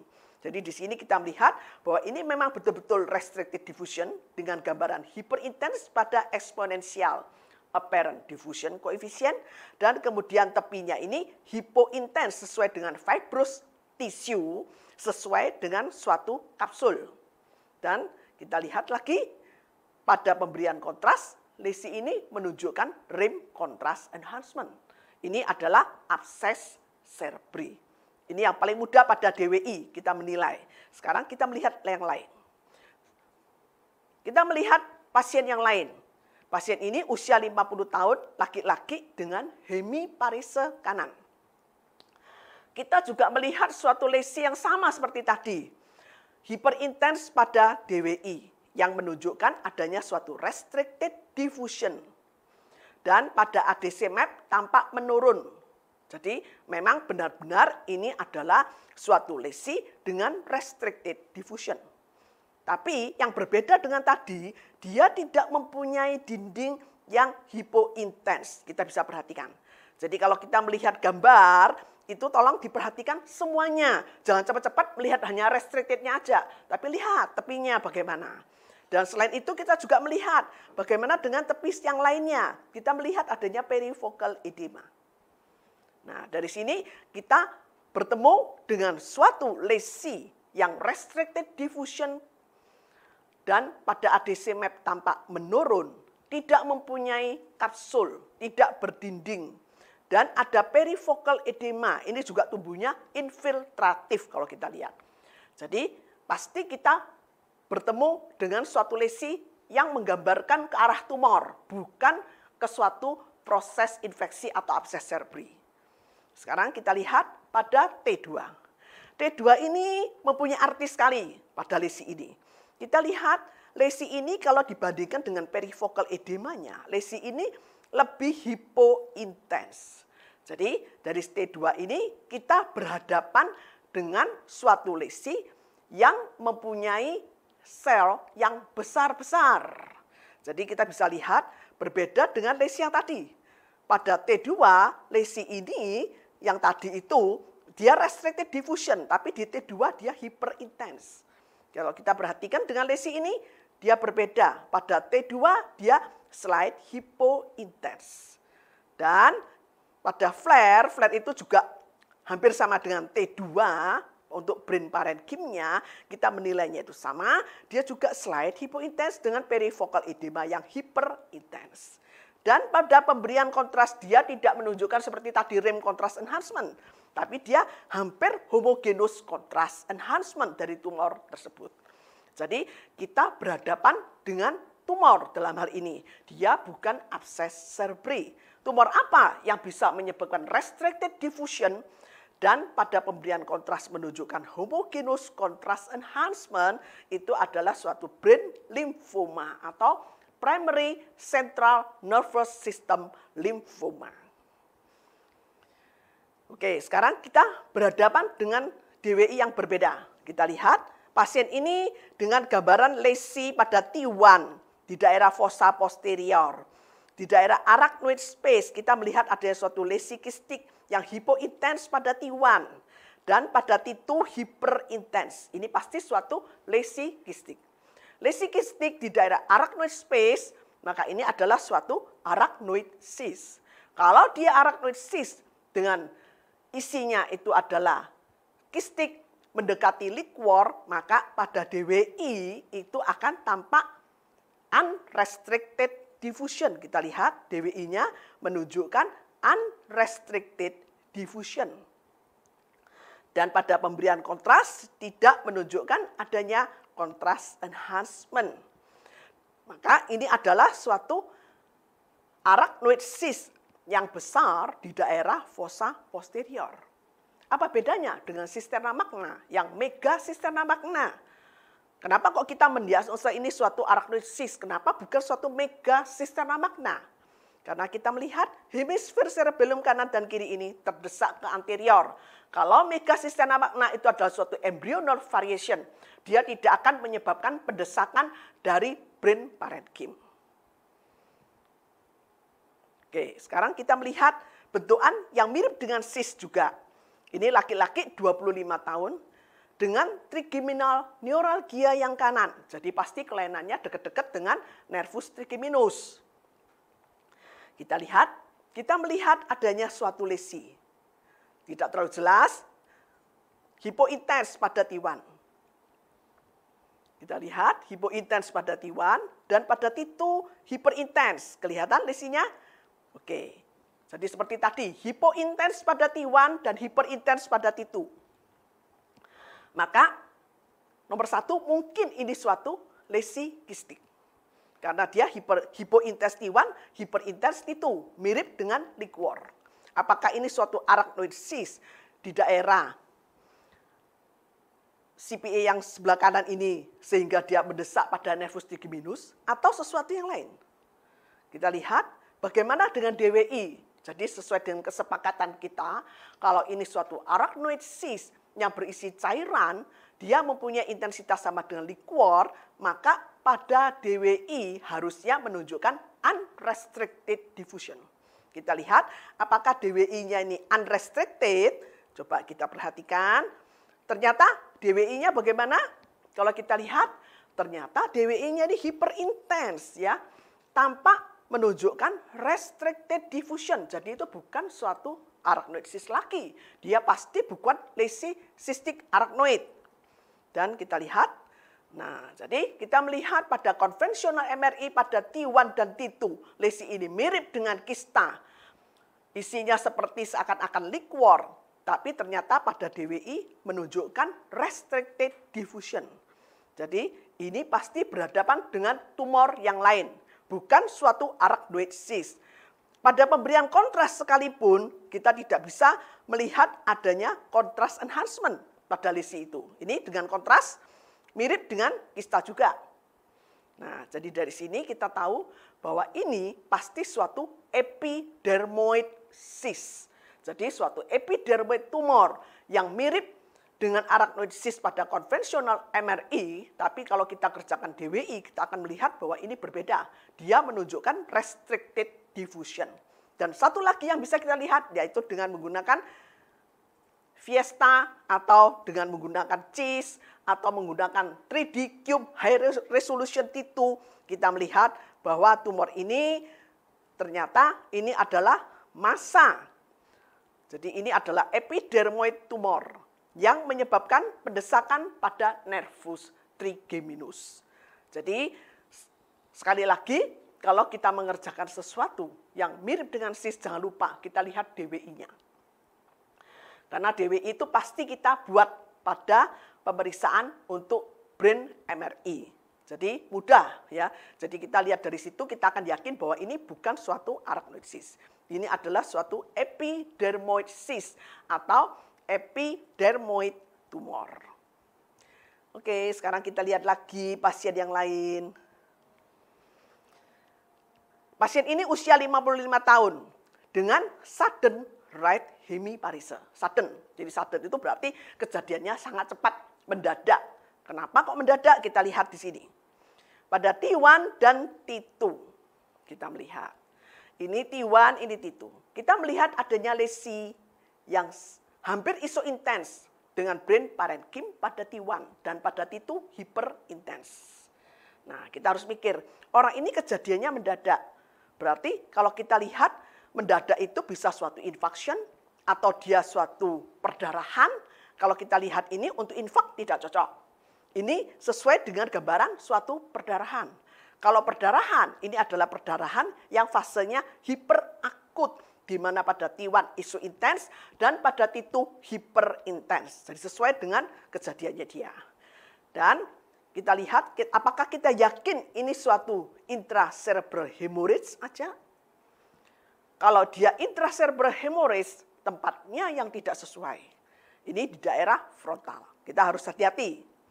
Apakah ada bagian lain yang menunjukkan sesuatu? Kita lihat pada pasien ini pada flare.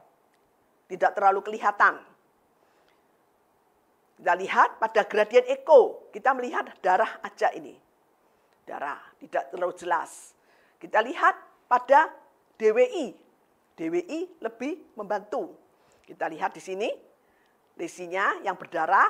Kita lihat ada suatu lesi yang menunjukkan slight restricted diffusion. Nah, ini adalah bagian solid dari lesi, dan solid ini pasti suatu tumor. Kita lihat lagi, kita perhatikan T1 pre-kontras. Kalau kita perhatikan baik-baik, ini pasti ada sesuatu. Dan setelah diberi kontras, kita bisa lihat ternyata lesi ini adalah tumor dengan intratumoral hemorrhage. Jadi ini adalah suatu tumor dengan intratumoral hemorrhage. Dan kemungkinan besar tumor ini adalah suatu proses metastasis dengan intratumoral hemorrhage. Karena tumor yang paling mudah berdarah itu nomor 1 adalah tumor metastasis. Meskipun glioblastoma itu juga bisa mengalami perdarahan. Sekarang kita lihat lagi. Pasien laki-laki 50 tahun dengan right hemiparese. Ini CT scan-nya. Dari CT scan yang dikirim, itu diagnosanya mengarah ke suatu glioblastoma katanya. Nah, sekarang kita lihat, apakah betul ini suatu glioblastom? Ada lesi pada daerah talamus kiri. Perifocal edemanya tidak terlalu luas, ringan sekali perifocal edemanya. Slight hyperintense rim bentuknya. Apakah ini tumor atau lesi yang lain? Sekarang kita lihat lagi DWI dengan ADC. Lesi ini menunjukkan restricted diffusion. Tapi dari sini kita tahu bahwa ini restricted diffusion dan bukan suatu infarction. Ini pasti restricted karena darah. Kita bisa lihat gradien echo. Ternyata ini adalah suatu perdarahan. Kita lihat ini perdarahan. Sekarang kita lihat bagaimana dengan T1 dan T2 lesi ini. T1 ternyata lesi ini menunjukkan hyperintense signal pada T1. Jadi kita tahu hyperintense signal pada T1 kita harus memikirkan ini suatu darah di situ. Darah apa yang bisa hyperintense pada T1? Yaitu darah yang early subakut dan darah yang late subakut. Sekarang kita lihat T2-nya. Ternyata T2-nya dia hyperintense juga. Berarti ini cocok ke suatu late subakut hemorrhage. Jadi dari sini kita tahu bahwa ini bukan tumor, bukan glioblastoma. Dan kenapa CT scan kok gambarnya seperti tumor? Kok tidak seperti hemorrhage yang kita bayangkan biasanya kalau hemorrhage itu kan hyperdense, bentuknya cepluk. Nah ini kok tidak seperti itu? Karena kita tahu bahwa densitas darah pada CT scan itu antara 40 sampai 70. Kalau darah itu fasenya akut, maka darah itu hyperdense. Tapi darah yang diserap, dia akan menjadi lebih hipodens, sehingga kadang-kadang kita susah membedakan apakah ini suatu darah yang diserap atau ini suatu tumor. Jadi memang CT scan itu mudah melihat perdarahan. Tapi harus diingat, darah yang mana yang bisa dilihat di CT scan. Yang bagus itu adalah darah yang fasenya akut. Kalau darah fase subakut yang sudah diserap, mulai diserap, itu sangat sulit kita melihat di CT scan. Bahkan kita akan salah diagnosa sebagai tumor seperti pada pasien ini. MRI lebih menjanjikan untuk menentukan umur-umur perdarahan. Jadi sebetulnya MRI itu sangat bagus untuk melihat perdarahan. Asal yang membaca MRI itu mengerti bahwa perdarahan itu gambarnya itu seperti ini. Karena darah itu dari fase hiperakut sampai kronik itu gambarnya berbeda-beda di MRI. Makanya kita harus menguasai sequence MRI, itu sangat penting. Dan kita lihat pada pemberian kontras, lesi ini sama dengan prekontras. Tidak ada kontras enhancement. Oke, sekarang kita lihat lagi kasus yang lain. Apakah ini tumor atau bukan? Oke, kita lihat. Laki-laki usia 27 tahun masih muda dengan hemiparese kiri. Oke, kita lihat. Kita melihat adanya suatu lesi dengan bentukan bulat-bulat, hyperintens, mix, isointens, dan dengan rem yang hipointens. Kemudian kita lihat lagi lesi-lesi yang lain banyak sekali. Dan kita lihat pada gradien eko, lesi ini ternyata sangat banyak. Kita melihat adanya multiple lesi yang hipointens dengan blood content. Jadi kita tahu bahwa diagnosa pasien ini pasti bukan tumor. Ini pasti bukan tumor metastasis dengan multiple nodul, tapi ini adalah multiple microbleed dan juga ada bagian yang menunjukkan bentukan sinusoid dengan bintik-bintik perdarahan yang usianya berbeda-beda. Di sini disertai dengan rem hemosiderin, ini yang besar. Jadi ini adalah multiple cavernous angioma. Jadi bukan tumor.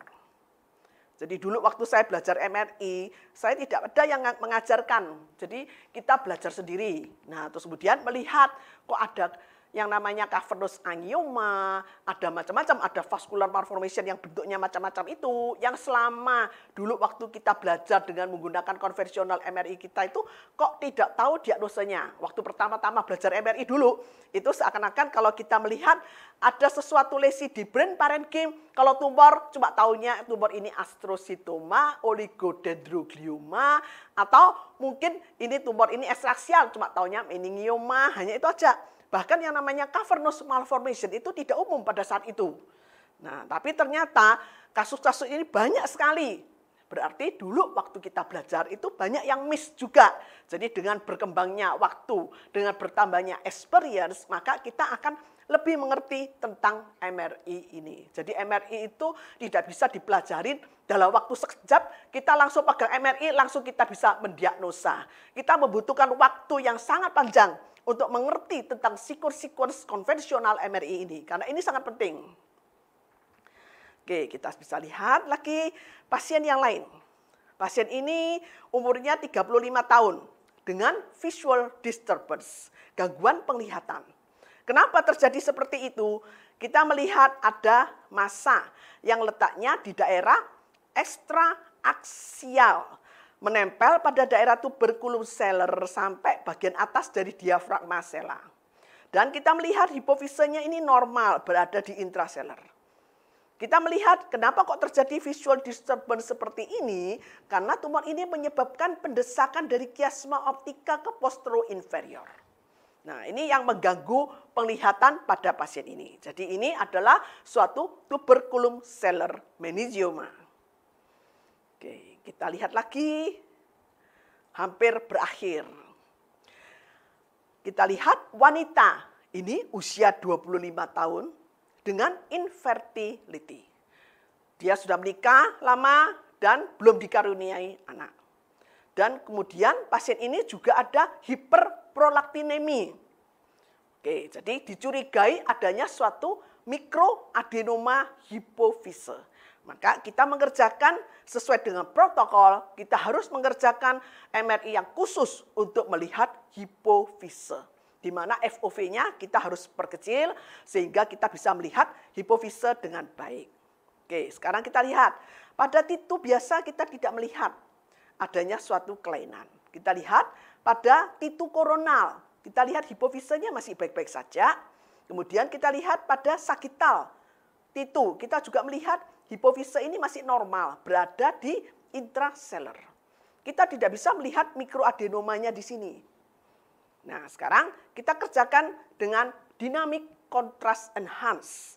Oke, dengan dynamic contrast kita bisa melihat mengenai mikroadenoma hipofise ini. Jadi dynamic contrast itu kita kerjakan berulang-ulang pada area yang sama, mulai dari fase arteri sampai fase parenkim.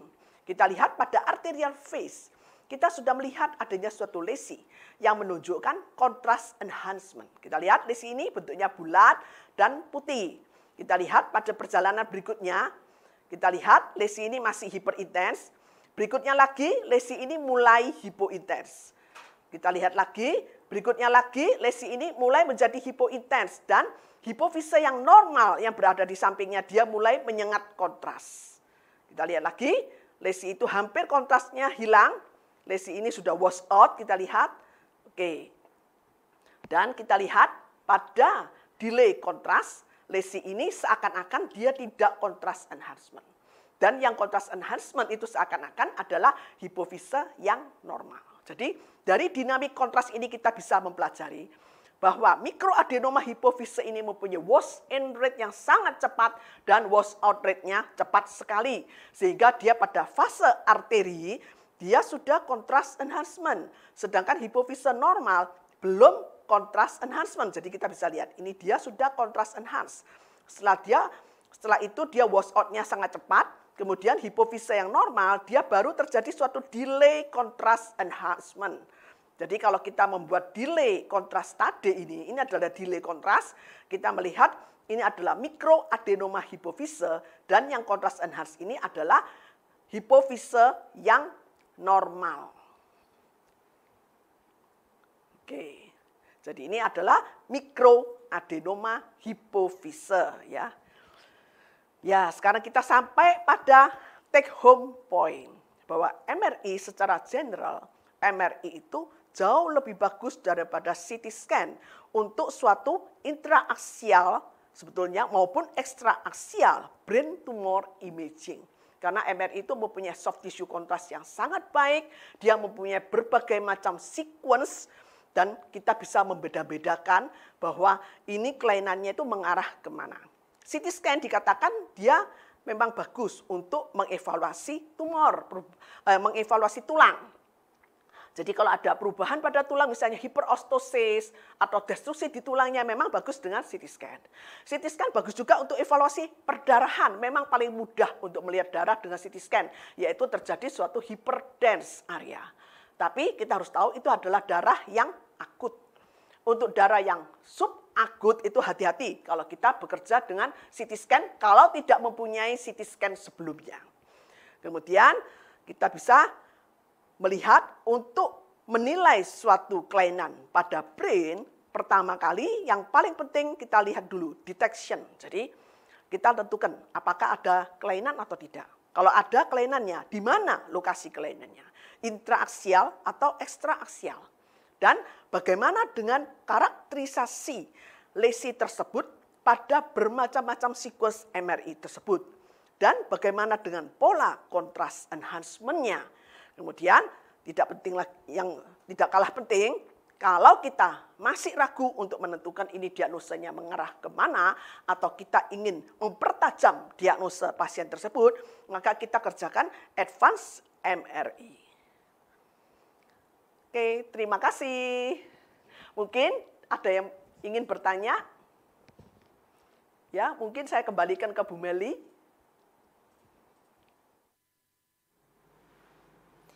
Ya, baik. Terima kasih kepada Dr. Sri atas pemaparan yang telah diberikan. Untuk selanjutnya, kita akan lanjutkan dengan sesi tanya-jawab. Bagi peserta yang ingin bertanya, silakan menggunakan fitur live chat yang tersedia di bawah, atau juga dapat memberikan via chat pada YouTube. Sementara ini sudah ada pertanyaan yang masuk dari Dr. B.C. Arifani Arif. Jadi beliau bertanya, Dok, bagaimana membedakan PCNSL dengan high grade astrocytoma? Pada terima kasih ya Dr. Fani. Jadi untuk PCNSL, primary central nervous system lymphoma, dia mempunyai B cell, biasanya itu adalah B cell lymphoma, di mana selnya besar-besar. Dia menunjukkan restricted diffusion pada DWI. Sedangkan untuk high grade astrocytoma, makin dia high grade, maka area nekrotiknya itu makin banyak. Dan apalagi kalau dia mengarah ke suatu glioblastoma, maka dia akan tidak menunjukkan gambaran restricted diffusion yang utuh. Tapi biasanya yang restricted itu hanya di daerah dinding dengan central necrotic area yang besar yang pada DWI menunjukkan unrestricted diffusion di situ. Dan pada pemberian kontras juga berbeda. Pada PCNSL itu khas, dia mempunyai kontras enhancement yang hampir homogen keseluruhan. Tapi pada glioblastoma atau pada high grade astrocytoma, dia akan heterogeneous contrast enhancement dengan necrotic area yang multiple. Dan pada glioblastom dia biasanya rim contrast enhancement dengan central necrotic area yang besar. Ya. Mungkin ada pertanyaan lagi? Ya, baik dokter, ada pertanyaan tambahan. Ini dari Nonim. Jadi tidak ada namanya dokter. Beliau bertanya, apakah rasio CH banding NAA, CH banding CR, CH banding NAA-nya normal antara orang dewasa dengan anak-anak sama? Karena saya kesulitan menemukan hal tersebut pada beberapa literatur. Terima kasih. Ya, jadi untuk MR spektroskopi itu harus hati-hati ya. Jadi pada anak-anak dan dewasa itu memang berbeda. Pada anak-anak di mana NEE-nya itu belum komplit sehingga kita melihat kadang-kadang kolin NEE rasionya itu tinggi ya. Jadi kita membahas di sini untuk MR spektroskopi yang berhubungan dengan massa, jadi kita menilai massanya di sini. Itu kita menilai kolin NEE dan kolin creatinine ratio. Tapi kalau kita menilai seperti hipokampus pada anak dan sebagainya itu memang berbeda dengan orang dewasa. Jadi pada orang dewasa kolin NEE itu NEE-nya cukup tinggi ya. Tapi pada anak-anak memang seringkali kolinnya tinggi, NEE-nya lebih rendah. Ya. Baik, terima kasih dokter. Lalu ada pertanyaan lain dokter. Selamat siang Dr. Sri, saya Michael dari Medan. Mau bertanya, seandainya di tempat saya tidak ada protokol dynamic contrast, kasus mikroadenoma tadi apakah ada tips tertentu untuk mengevaluasi kelainan-kelainan seperti ini? Terima kasih. Oke, Dr. Michael, selamat datang dan selamat berjumpa di virtual ini. Saya kenal Dr. Michael. Ya, Dr. Michael, rasanya bisa dipanggilkan Mbak Nike untuk membantu untuk membuatkan programnya untuk dynamic contrast. Jadi meskipun kita menggunakan MRI yang lama sekalipun, kita masih bisa mengerjakan dynamic dengan caranya penyuntikan yang cepat. Kita membuat irisannya itu tidak terlalu banyak, tipis di daerah yang diduga suatu mikroadenoma, jadi hanya di daerah adenoma hipofisenya aja, kemudian kita berulang-ulang mengerjakannya pada tempat itu. Nah, itu nanti kita akan mendapatkan arterial phase sampai ke parenchymal phase. Meskipun kadang-kadang kalau kita tidak mempunyai software yang khusus, itu kadang-kadang kita bisa berkurang. Jadi misalnya harusnya arteria sudah saatnya masuk, tapi terlambat masuknya. Nah, itu bisa terjadi. Tapi bisa minta tolong pada teknisinya. Bisa dibantu dengan technical application-nya membuatkan untuk dynamic contrast ini, Dr. Michael. Pasti bisa. Karena saya dulu bekerja dengan alat MRI yang lama sekalipun, itu juga bisa mengerjakan dynamic contrast ini. Baik, terima kasih dokter. Lalu ada pertanyaan dari Dea Adikarmika. Apakah DCE yang dilakukan pada mikroadenoma juga perlu dilihat grafik DCE-nya? Seperti DCE pada meningnoma yang dicontohkan tadi. Apa saja yang perlu dinilai pada DCE? Terima kasih. Oke, terima kasih. Jadi untuk dynamic contrast enhance pada mikroadenoma hipofise, kita yang penting bukan melihat time intensity curve-nya, tapi kita hanya melihat bagaimana pola contrast enhancement-nya dari tumor tersebut dari fase arteri hingga fase parenkim. Hanya untuk menentukan wash in rate-nya dan wash out rate-nya yang cepat. Tapi tidak bisa membuat grafiknya. Jadi ini DCE yang seperti itu sudah bisa dikerjakan untuk MRI yang lama sekalipun. Itu bisa. Tidak perlu harus dengan software khusus. Tapi untuk DCE, MR perfusion, Dynamic Contrast Enhanced MR perfusion, di mana kita mau melihat time intensity curve bersama dengan permeability study-nya, memang itu kita kerjakan di 3 Tesla dan memang menggunakan software khusus untuk DCE MR perfusion. Tapi kalau hanya membuat curve-nya saja sebetulnya itu masih bisa dikerjakan dengan 1,5 Tesla dengan alat MRI yang lama dan tidak membutuhkan software khusus. Tapi tidak bisa membuat permeability study-nya. Ya. Baik, lalu ada pertanyaan lagi dokter. Wah, ini sepertinya banyak sekali ya peserta yang antusias, Dokter Sri. Ada yang bertanya dari Dr. Wahyu Pusoita. Beliau bertanya, jadi apa bedanya sequence DWI dengan EADC dalam menilai sesuatu lesi karena keduanya menggambarkan diffusion restriction. Terima kasih. Diffusion weighted imaging, kita tahu diffusion weighted imaging yang kita lihat DWI, itu dia map di belakangnya, itu ada titu.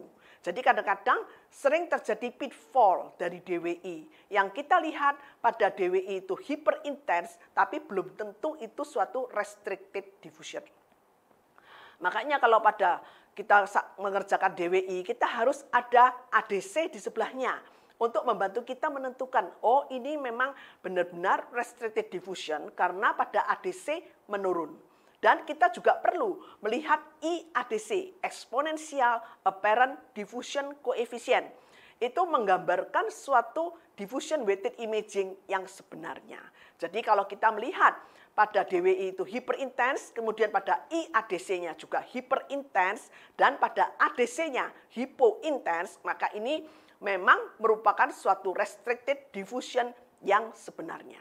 Tapi kalau kita melihat DWI-nya hyperintens, kemudian pada IADC dia isointens atau hypointens, dan pada ADC dia juga hyperintens, maka dia adalah T2 centru. Jadi bukan restricted diffusion yang sebenarnya. Oke, Dok. Baik, lalu ada masih banyak ini sepertinya pertanyaan dokter. Nggak apa-apa ya dokter ya. Ada pertanyaan dari Dr. Feli. Selamat siang Dr. Sri. Untuk kasus tuberkuloma tadi, apakah masih ada T4-nya untuk mendidikan leptomeningeal metasis? Terima kasih. Oke, terima kasih. Tapi kalau kita melihat suatu leptomeningeal metastasis, gambarnya sama. Terjadi suatu leptomeningeal enhancement. Itu saya setuju. Tapi pada tuberkulomatosis di sini kita melihat adanya multiple tubercle juga yang berada di daerah sisterna selain pada daerah brain parenchyma sendiri. Dan selain itu mempunyai ciri khas untuk suatu leptomeningeal metastasis dan leptomeningeal contrast enhancement pada TB, pada meningoencephalitis TB, itu bedanya pada daerah basal cisternnya. Basal cisternnya itu sangat contrast enhancement pada TB proses. Kalau leptomeningeal metastasis dia vokal pada daerah tertentu yang terjadi suatu leptomeningeal contrast enhancement, dan kita melihat ada masanya juga. Tapi masanya tidak berbentuk nodul-nodul seperti pada tuberkel. Oke. Baik dokter, ada pertanyaan lagi dari Nonim dok kali ini. Nonim lagi. Baik, selamat siang. Terima kasih atas presentasinya Dr. Sri. Izin bertanya, untuk lokasi lesi di meningeal, apakah bisa dibedakan lokasinya di leptomeningeal atau pakimeningeal melalui MRI? Bila ada perbedaan, apakah berpengaruh pada terapi selanjutnya? Terima kasih dokter.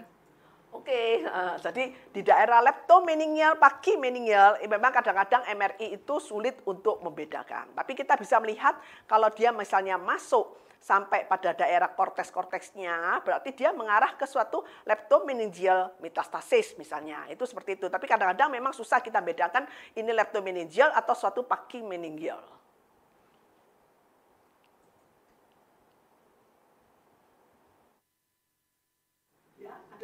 Iya, baik, apabila masih ada pertanyaan dari para peserta, silakan untuk menggunakan fitur live chat yang sudah tersedia di web, dan apabila masih kesulitan, Anda bisa menggunakan fitur chat di YouTube.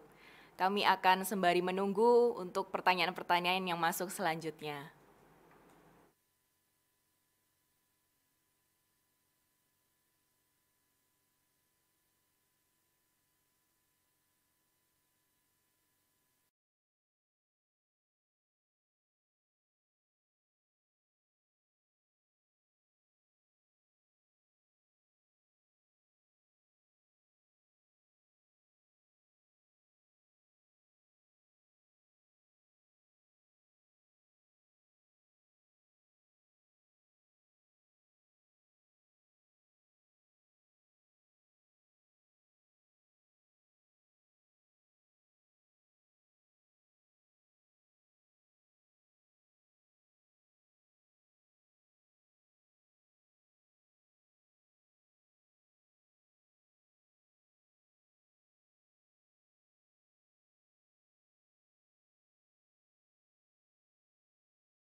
Apabila sudah tidak ada lagi pertanyaan, maka saatnya untuk kami akhiri sesi webinar kali ini.